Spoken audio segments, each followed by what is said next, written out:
ගෞරවනීය අපේ හාමුදුරන් වහන්සේ சங்கைக்குரிய பௌத்த අපේ மத පියතුමනි பெருமக்களே, කුරුක්කල්තුමනි அருட்தந்தையர்களே, මවුලුවිතුමනි குருக்களே, மௌலவிமார்களே, සියලු දෙනාගේම අවසරයි.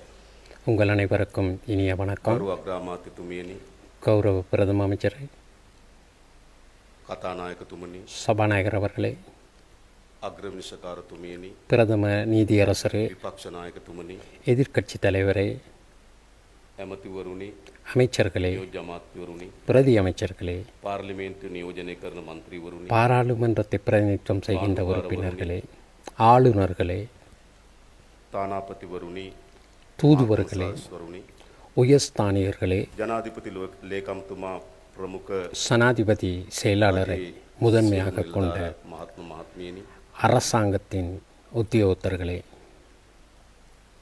ආදරණීය මව්වරුනි, පියවරුනි, அன்புக்குரிய தாய்மார்களே, தந்தையரே, சகோதர சகோதரிகளே, பிள்ளைகளே, මෙවර අපි සමරන්නේ இத்தடவை நாங்கள் විශේෂී නිදහස් දිනය.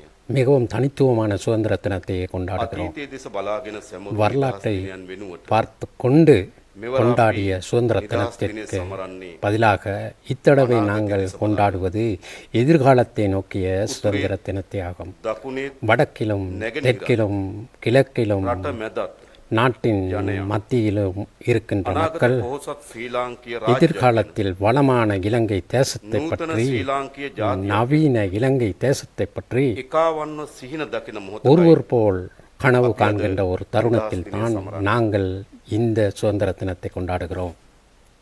1948 1948 பிப்ரவரி மாதம் 4ஆம் தேதி எங்களுடைய நாட்டுக்கு තීරණ ගැනීමට අවශ්‍ය எங்களுக்காக தீர்மானங்களை மேற்கொள்ள அவசியமான அரசியல் சுதந்திரம் ඒ கிடைத்தது. නිදහස සීමිත වුණත් அந்த சுதந்திரம் மட்டுப்படுத்தப்பட்டதாக இருந்தாலும் அது முக்கியத்துவம் තමයි අපි வகிக்கிறது. දේශපාලන ස්වාධීනත්වය ලැබීමේ அதுதான் நாங்கள் அரசியல் சுயாதான தன்மையை பெற்ற வரலாற்றின் முதலாவது நாள். 1505 සිට 1505 பகுதி பகுதியாக බටහිර අධිරාජ්‍යවාදීන්ට மேற்குலக வல்லரசுகளுக்கும் ஏகாதிபத்தியவாதிகளுக்கும் கட்டுப்பட்டு 1815 ஒட்டுமொத்தமாக යටත් විජිතයක් බව நாங்கள் பிரித்தானியாவின் காலனித்துவ ஆட்சிக்கு கட்டுப்பட்டோம்.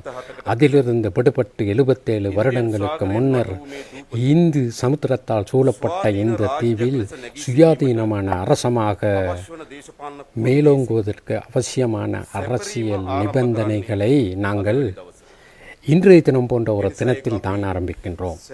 எனவே இது நாங்கள் கொண்டாட வேண்டிய ஒரு திருநாள். இந்த தினத்தை உருவாக்குவதற்காக உயிர் தியாகம் செய்தவர்கள் இருக்கிறார்கள். அந்த வீரர்கள் அத்தனை பேருக்கும் எங்களுடைய வீர வணக்கம் தெரிவிக்கப்பட வேண்டிய நாள் இது. அதை போலவே சுதந்திரத்தை முழுமையாக அடைந்து கொண்டதற்காக அவர்கள் எங்களுக்கு ஒரு குறுந்தடியை கொடுத்திருக்கின்றார்கள். 1948ஆம் ஆண்டுக்கு பின்னர் மீண்டும் පල්ලම් සහිත வீரர்கள் எங்களுடைய பள்ளங்கள் மேடுகளை கொண்ட இந்த பாதையில் தான் பயணம் செய்தார்கள். ලබන எனவே முழுமையான அரசியல் சுதந்திரத்தை பெற்ற 1922ஆம் ஆண்டையும் கடந்து அந்த குறுந்தடியை ஏந்தி கொண்டு 77வது சுதந்திரத்தை கொண்டாடுகின்ற இத்தருணத்திலே நாங்கள் ஒரு நீண்ட பயணத்துக்கு கடந்து வந்திருக்கின்றோம். அந்த பயணம் பூராவிலும் எங்களுக்கு தெரிந்த நாங்கள் நினைவு கூர்கின்ற வீரர்கள் வீராங்கனைகளை போன்றே எங்களுக்கு பெயர்கள் தெரியாத எங்களுடைய சுதந்திரத்திற்காக தமது உயிர்களை தியாகம் செய்த ஆயிரக்கணக்கான வீரர்கள் வீராங்கனைகளின் கண்ணீர், வியர்வை, இரத்தம் என்பவற்றின் மூலம் தான் நாங்கள் இந்த இடத்திற்கு வந்திருக்கின்றோம். அந்த அத்தனை பேருக்கும் இத்தருணத்தில் எங்களுடைய வீர வணக்கம் உரித்தேயாக வேண்டும். මේ රාජ්‍යයේ இன்று මහජන ඡන්දයෙන් நான் இந்த நாட்டில் மக்களின் வாக்குகளால் தெரிவு செய்யப்பட்ட ஜனாதிபதி என்ற வகையில் சுதந்திர சதுக்கத்திலே அபிமானமிக்க தேசிய கொடியின் முன்னால் நின்று கொண்டிருப்பது சுதந்திரத்தின் எதிர்கால அந்த எதிர்பார்ப்புகளை பிரதிநிதித்துவம் செய்கின்ற அந்த வரலாற்று முக்கியமான சுமையை தாங்கிக் கொண்ட உங்களுடைய சகோதரன் என்ற வகையில் தான் நான் இவ்விதமாக இந்த சுமையை தாங்கிக் கொண்டு இத்தருணத்தின் நீங்களும் என்னுடன் எனக்கு அருகில் ஒன்றாக இருந்து கொண்டிருக்கின்ற ஒன்றாக இருக்கிறீர்கள் என நான் நம்புகிறேன். எங்களுக்கு எங்களுடைய பொருளாதார சுதந்திரத்திற்காக අපේ සමාජ සංස්කෘතික எங்களுடைய சமூக கலாச்சார சுதந்திரத்திற்காக குறிப்பாக නිදර්ශන පුරවැසියන් ලෙස நவீன பிரஜை என்ற வகையில் அபிமானமிக்க வகையில் இந்த நாட்டில் வசிக்க அவசியமான சுதந்திரத்தை உருவாக்கிக் கொள்வதற்காக ஒன்றாக பயணம் செய்ய வேண்டிய ஒரு பயணம் இருக்கின்றது.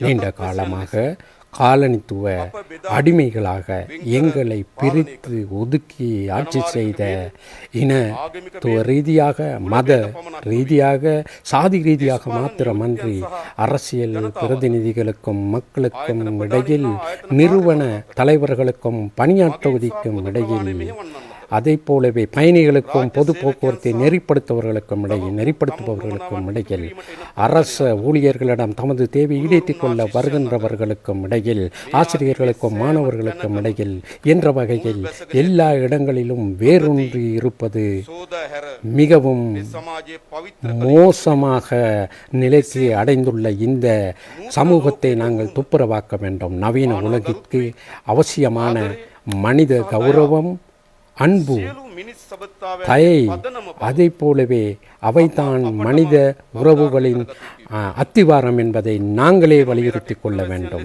எனவே இந்த நாட்டின் பிரஜைகள் என்ற வரையில் ஒரு மனிதனுக்கு உரித்தாகின்ற நன்மதிப்பு அல்லது அன்பு அவர் வலது குறைந்தவர் என்பதற்காக, வயோதிபர் என்பதற்காக, நோயாளி என்பதற்காக அத்தகைய எந்த விதமான இயலாமை காரணமாகவும் மட்டுப்படுத்தப்பட நாங்கள் இடமளிக்க கூடாது. காலனித்துவத்திலிருந்து விடுபட்டு 77 ஆண்டுகள் நிறைவடைகின்ற இந்த நேரத்தில் ஒரு தேசம் என்ற வகையில் சுதந்திரம் பற்றி நாங்கள் புதிதாக சிந்திக்கக்கூடியதாக இருக்க வேண்டும். அதனால் நாங்கள் ஞாபகத்தில் வைத்துக்கொள்ள வேண்டிய விடயம், நாட்டுக்கு பொருளாதார சமூக கலாச்சார சுதந்திரத்தை முழுமையாக வென்றெடுப்பதற்கான நடவடிக்கையில் நீங்களும் நாம் அனைவரும் ஒரே போராட்ட களத்தில் போராட்டக்காரர்களாக இருக்கிறோம் என்பதை நாம் அனைவரும் இந்த தாய் நாட்டுக்காக தொடர்ந்தும் முன்னெடுக்க வேண்டிய சுதந்திர போராட்டம் ஒன்று இருக்கின்றது. இந்த நெறிப்படுத்தலில் எமது தேசத்திற்கு உணவை உற்பத்தி செய்கின்ற கமக்காரர்களுக்கும் அதே போலவே மீனவர்களுக்கும் ஒரு வகைபாகம் இருக்கின்றது. எமது தேசிய உற்பத்தி மூலமாக அறிவை விருத்தி செய்து எதிர்காலத்தை கட்டி வளர்க்கின்ற ஆசிரியர் என்ற வகையில் உங்களுக்கென ஒரு கடமை பொறுப்பு இருக்கின்றது. எமது தேசத்தின் ஆரோக்கியத்தை பாதுகாக்கின்ற சுகாதார செயற்பாட்டாளர்கள் என்ற வகையில் உங்களுக்கு அந்த செயற்பொறுப்பு இருக்கின்றது. எங்களுடைய பிரஜைகளின் பாதுகாப்பை உறுதி செய்கின்ற போலீசார் மற்றும் பாதுகாப்பு துறைக்கு அந்த பொறுப்பு இருக்கிறது. எமது நாட்டுக்குள் பலம் பொருந்திய உற்பத்தி பொருளாதாரம் ஒன்றை கட்டியெழுப்புகின்ற, எமது நாட்டை கைத்தொழிலாக்கத்தை நோக்கி வழிப்படுத்துகின்ற, எமது நாட்டின் சேவை பொருளாதாரத்தை பலப்படுத்துகின்ற உங்கள் அனைவருக்கும் அதில் தனித்துவமான ஒரு வகிபாகம் இருக்கின்றது. இந்த ஆலை தொழிலாளர்களிலிருந்து மலையகத்தில் தேயிலை கொழுந்தினை பறிக்கின்ற அந்த தொழிலாளர்கள்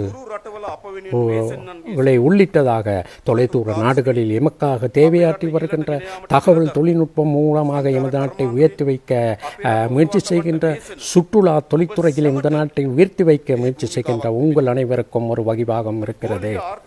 உலக பொருளாதார முறைமைக்குள் பலவீனமானவர்களாக அன்றி அந்த எல்லா இடத்திலும் நசுக்கப்படுகின்றவர்களாக இன்றி பொருளாதார அந்த மட்டத்திலே எங்களுடைய சுதந்திரத்தை வெற்றி கொள்ள வேண்டுமானால் நாம் அனைவரும் ஒன்று சேர்ந்து இந்த தாய் நாட்டுக்காக அர்ப்பணிப்பை காட்ட வேண்டும்.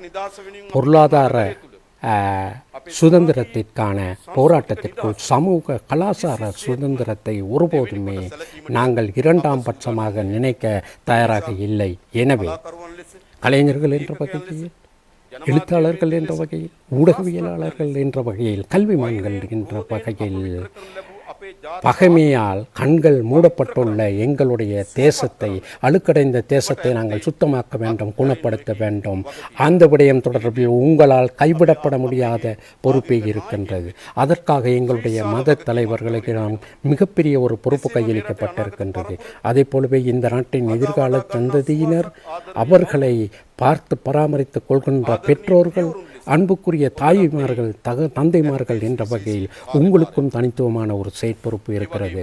அதே போலவே நாளைய தினம் இந்த நாட்டை பொறுப்பேற்க தயாராக இருக்கின்ற பிள்ளைகள் என்ற வகையில் உங்களுக்கும் மிக உன்னதமான ஒரு பொறுப்பு இருக்கின்றது, வகிப்பாகம் இருக்கின்றது. இந்த நாட்டை நேசித்த மக்களின் தியாகம், கண்ணீர், இரத்தம் என்பவற்றின் மூலம் இந்த நாட்டை முன்னேற்ற பாதையில் கொண்டு செல்வதற்கான குறுந்தடி எங்களுக்கு இவ்வாறு ஒப்படைக்கப்பட்டதோ அந்த கௌரவமான பொறுப்பினை எதிர்காலத்திலே ஒரு நாள் உங்களின் கைகளில் நாங்கள் ஒப்படைப்போம்.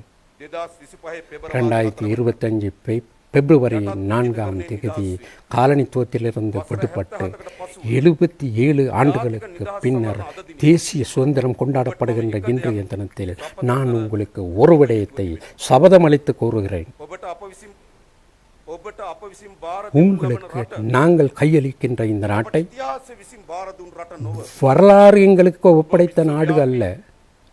நீங்கள் மிகச்சிறந்த பிரஜைகள் என்ற வகையில் விரும்புகின்ற, உங்களுடைய பிரஜைகளின் அபிமானத்திற்கு மதிப்பளிக்கின்ற, மிகவும் முன்னேற்றமடைந்த கலாச்சார மனதை கொண்ட மக்கள் என்ற வகையில் மனித நாகரிகத்தில் தற்போது பெற்றுக்கொண்டுள்ள விஞ்ஞான ரீதியான, தொழில்நுட்ப சிந்தனை ரீதியான வெற்றிகளை இலங்கை நாட்டின் பிரஜை என்ற வகையில் அனுபவிக்க உங்களுக்கு இருக்கின்ற உரித்தினை உறுதி செய்கின்ற ஒரு நாடாக இதனை மாற்ற வேண்டும். அதற்காக நான் அவ்வாறு செய்வேன் என உறுதியாக கூறுகிறேன். வரலாறு எங்களுக்கு உரித்தாக்கி கொடுத்துள்ள இந்த மாபெரும் வாய்ப்பினை கைவிட்டு செல்ல எந்த விதத்திலும் தார்மீக உரிமை கிடையாது. நாங்கள் அவ்வாறு செய்யவில்லை என எதிர்காலம் செய்யாவிட்டால் எதிர்காலம் அதற்கு சான்று போகிறோம். எனவே நாங்கள் உங்களுக்கு கையளிக்கின்ற எங்களுடைய அன்புக்குரிய தாய் நாட்டை எம்மை விட நேசத்துடன், அன்புடன், பலத்துடன் நீங்கள் எதிர்காலத்திற்காக முன்னெடுத்து செல்வீர்கள் என ஆழ்ந்த நம்பிக்கை கொண்டிருக்கிறேன். நான் மனிதர்கள் என்ற வகையிலே இந்த உலகில் பிறக்கின்ற எமக்கு கைவிட முடியாத பொறுப்பாக அமைவது இந்த நாட்டை உயர்ந்த மனிதத்துவமுள்ள இடமாக மாற்றுவது தான். அவ்விதமாக உயர்வான மனிதத்துவம் உள்ள இடத்தை சமமான வகையில் அனுபவிக்க ஒவ்வொரு மனிதனுக்கும் நாம் வாய்ப்பினை ஏற்படுத்தி கொடுக்க வேண்டும். சுதந்திரத்திற்கான போராட்டம் இதோ இந்த நோக்கத்துடன் தான் பிணைந்திருக்கின்றது. எனவே அந்த சுதந்திரத்தின் கனவை நாங்கள் ஒன்றாக காண்போம். அந்த கனவை ஒன்றாக உண்மையாக்குவோம், யதார்த்தமாக்குவோம். சில நேரங்களில் நீங்களும் நானும் நாம் அனைவரும் ஒன்று சேர்ந்து இந்த பயணித்து கொண்டிருக்கின்ற சுதந்திரம் மற்றும் ஜனநாயகம் பற்றிய நவீன அரசியல் உலகத்தில் மறைக்க முடியாத, அழிக்க முடியாத முன்மாதிரியை எங்களுடைய இலங்கை தேசம் மாற்றுகின்ற ஒரு பயணம் தான் இது என்பதை மறந்துவிடக்கூடாது. நிச்சயமாக எம்மால் இந்த நாட்டில் செல்வந்த நாடாக எமது நாட்டை மாற்ற முடியும். ஆனால் நாங்கள் முயற்சி செய்தால் இந்த உலகிலே மிகவும் செல்வந்தமான நாடாக, சமத்துவமிக்க நாடாக, சுதந்திரத்தின் முன்மாதிரியான நாடாக எமது நாட்டை மாற்ற முடியும்.